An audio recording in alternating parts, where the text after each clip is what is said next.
Ancient Greek philosophers from Delos, around 550 BCE through even the Roman period, developed an elaborate theory of what they termed the psyche. The term did not come into popular usage until the German idealist philosopher Christian Wolff used it in his Psychologia Empirica and Psychologia Rationalis, 1732-1734. Until the middle of the 19th century, psychology was widely regarded as a branch of philosophy. Whether it could become an independent scientific discipline was questioned already earlier on. Immanuel Kant, 1724 to 1804, declared in his Metaphysical Foundations of Natural Science, 1786, that psychology might perhaps never become a proper natural science because its phenomena cannot be quantified, among other reasons. Kant proposed an alternative Kant proposed an alternative conception of an empirical investigation of human thought, feeling, desire, and action, and lectured on these topics for over 20 years. His Anthropology from a Pragmatic Point of View in 1798, which resulted from these lectures, looks in many respects very much like an empirical psychology. Johann Friedrich Herbart, who died in 1841, took issue with what he viewed as Kant's conclusion and attempted to develop a mathematical basis for a scientific psychology. Although he was unable to empirically realize the terms of his psychological theory, his efforts did lead scientists such as Ernst Heinrich Weber and Gustav Theodor Fechner to attempt to measure the mathematical relationship between the physical magnitudes of external stimuli and the psychological intensities of the resulting sensations. Fechner, in 1860, is the originator of the term psychophysics. Meanwhile, individual differences in reaction times have become a critical issue in the field of astronomy under the name of the personal equation. Early researches by Friedrich Wilhelm Bessel, who died in 1846, in Königsberg, and Adolf Hirsch led to the development of a highly precise chronoscope by Matthias Hipp that in turn was based on a design by Charles Wheatstone for a device that measured the speed of artillery shells. Other timing instruments were borrowed from physiology and adapted for the use by the Utrecht ophthalmologist Franciscus Donders, who died in 1899, and his student Johann Jacob de Jager in measuring the duration of simple mental decisions. So what I've just went over has to do with the evolution from Greece and through Rome and the different psychologists and the different pamphlets that they wrote and articles, and the conclusions being debated about the scientific basis of psychology, whether it's a valid natural science, and the different Germanic efforts to quantify psychology now and develop a mathematical basis for scientific psychology. Okay. And now we go to the 19th century. It was also the period in which physiology, including neurophysiology, professionalized and saw some of its more significant discoveries. Among its leaders were Charles Bayle and Francois Magendie, who independently discovered the distinction between sensory and motor nerves in the spinal column. Johannes Müller, who died in 1855, who proposed the doctrine of specific nerve energies. Emile de Bois-Reymond, who died in 1896, who studied the electrical basis of muscle contraction. Pierre-Paul Broca, who died in 1880, and Karl Vranick, who died in 1905, who identified areas of the brain responsible for different aspects of language, as well as Gustav Fritsch, Edward Hitzig, and David Ferrier, who localized sensory and motor areas of the brain. One of the principal founders of experimental physiology, Hermann von Helmholtz, conducted studies of a wide range of topics that would later be of interest to psychologists: the speed of neurotransmission, the natures of sound and color, and of our perceptions of them. In the 1860s, while he held a position at Heidelberg, Hermann engaged as an assistant a young MD called Wilhelm Wundt. Wundt employed the equipment of physiology, laboratory, chronoscope, chirograph, and various peripheral devices to address more complicated psychological questions that had until then been investigated experimentally. In particular, he was interested in the nature of Perception. A perception. The point at which a perception occupies the central focus of conscious awareness.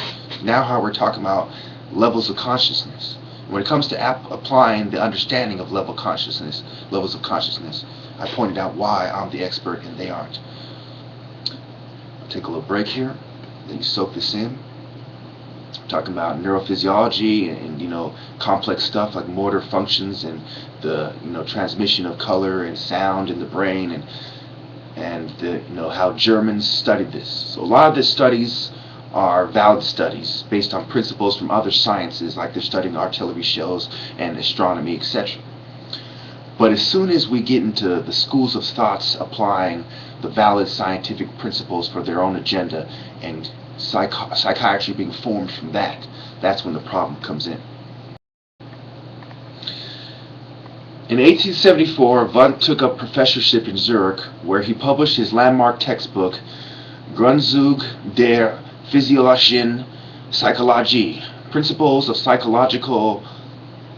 Physiological Psychology in 1874. Moving to a more prestigious professorship in Leipzig in 1875, Wundt founded a laboratory specifically dedicated to original research in experimental psychology in 1879, the first laboratory of its kind in the world.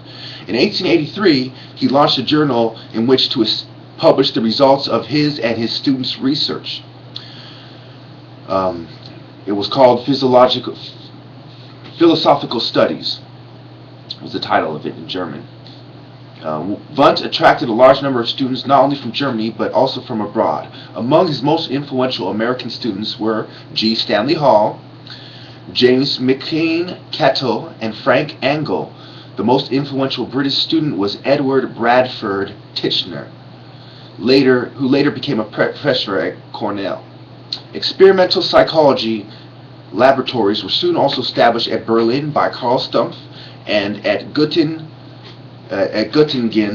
by George Elias Müller, another major German experimental psychologist of the era.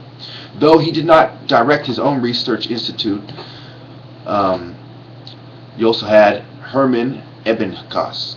Experimentation was not the only approach to psychology in the German-speaking world at this time.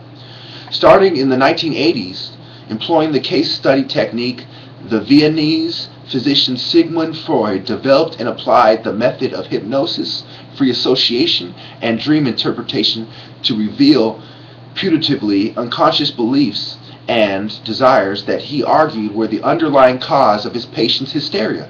He dubbed this approach psychoanalysis. Freudian psychoanalysis is particularly notable for the emphasis it places on the course of an individual's sexual development in pathogenesis.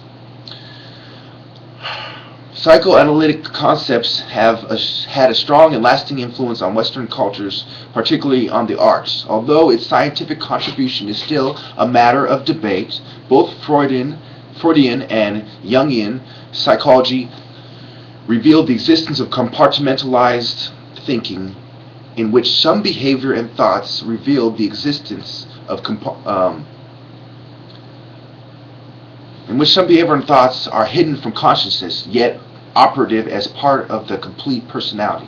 Hidden agendas, a bad consciousness, or a sense of guilt are example of the existence of mental processes in which the individual is not conscious through choice of lack of understanding of some aspects of the personality and subsequent behavior.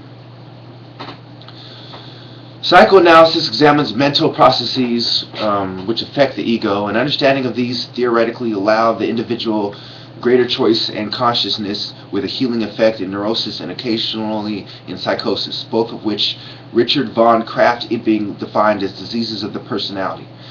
Carl G. Jung was an associate of Freud's whose unconscious first noted who later broke with him during Freud's emphasis on sexuality, working with the concepts of the unconscious, first noted during the 1800s by John Stuart Mill, Krafft-Ebing, Pierre Janet, Theodore Florini, and others. Jung identified four mental functions which relate to and define the ego, the conscious self, sensation, feelings, intellect, and intuition. 1890s, Freud, Jung, and compartmentalized thinking. In 1892, G. Stanley Hall invited 30-some psychologists and philosophers to a meeting at Clark with the purpose of founding a new American Psychological Association, APA. On the history of the APA, you can see more about Evans, etc. The first annual meeting of the APA was held later that year, hosted by George Stewart Fullerton at the University of Pennsylvania. Almost immediately, tensions arose between the experimentally and philosophically inclined members of the APA. Edward Bradford Titchener and Lytner Whitmer launched an attempt to either establish a separate section for philosophical presentations or to eject the philosophers altogether. After nearly a decade of debate, a Western Philosophical Association was founded and held its first meeting in 1901 at the University of Nebraska. The following year, 1902, an American Philosophical Association held its first meeting at Columbia University. These ultimately became the central and eastern divisions of the modern American Philosophical Association. Going on. With his collaborator Theodore Simon, he developed the Binet-Simon intelligence test, first published in 1905. Of course, that's Binet in collaboration with Simon. Although the test was used to effect in France, it would find its greatest success in the United States, where it was translated in by Henry H. Goddard, the director of the training school for the feeble-minded in Vineland, New Jersey, and his assistant Elizabeth Kite. The translation test was used by Goddard to advance his eugenics agenda with respect to those he deemed congenitally feeble-minded, especially immigrants from non-Western European countries. Binet's test was revised by Stanford professor Louis M. Terman into the Stanford Binet IQ test in 1916.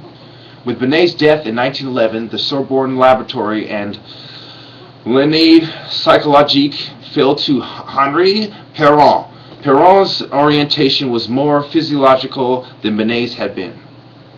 Now we talk about the Wurzburg School. In 1896, one of Wundt's former Leipzig laboratory assistants, Oswald Kolb, founded a new laboratory in Wurzburg. Kolb soon surrounded himself with a number of younger psychologists, most notably Zari B. H. Ack, Karl Bühler, Ernst Durer, Karl Marb, and Henry Jackson Watt. Collectively developed a new approach to psychological experimentation that flew in the face of many of Wundt's restrictions. Wundt had drawn a distinction between the old philosophical style of self-observation, in which one introspected for extended durations on higher thought processes and inner perception, in which one could be immediately aware of momentary sensation, feeling, or image. The former was declared to be impossible by Wundt, who argued that higher thought could not be studied experimentally through extended introspection, but only humanistically through folk psychology. On the latter was the proper subject for experimentation. The Wurzburgers, by contrast, designed experiments in which the experimental subject was presented with a complex stimulus, and after processing it for a time, retrospectively reported to the experimenter all that had passed through his consciousness during the interval. In the process, the Wurzburgers claimed to have discovered a number of new elements of consciousness, including conscious sets, awareness, thoughts. In the English language literature, these are often collectively termed imageless thoughts, and the debate between Wundt and the Wurzburgers as the imageless thought controversy. Wundt referred to the Wurzburger studies as sham experiments and criticized them vigorously. Wundt's most significant English student, Edward Bradford Titchener, then working at Cornell, intervened in the dispute, claiming to have conducted extended introspective studies in which he was able to resolve the Wurzburgers' imageless thoughts into sensations, feelings, and images. He thus paradoxically used a method of which Wundt did not approve in order to affirm Wundt's view of the situation.